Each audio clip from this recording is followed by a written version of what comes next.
بسم الله الرحمن الرحيم.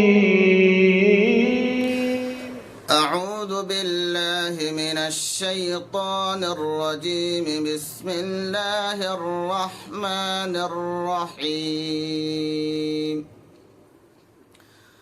وإذ قال إبراهيم رب اجعل هذا بلدا آمنا وارزق أهله من الثمرات من آمن منهم بالله واليوم الآخر قال ومن كفر فأمتعه قليلا ثم أضطره إلى عذاب النار وبئس المصير.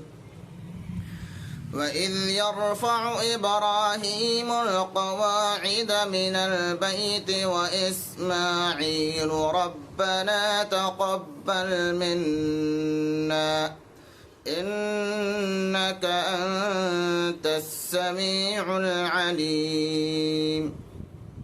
ربنا واجعلنا مسلمين لك ومن ذريتنا أمة مسلمة لك وأرنا مناسكنا وتب علينا إنك أنت التواب الرحيم.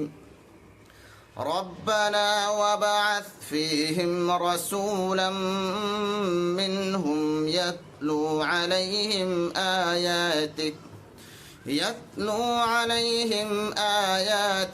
ويعلمهم الكتاب والحكمة ويزكيهم إنك أنت العزيز الحكيم. صدق الله العظيم.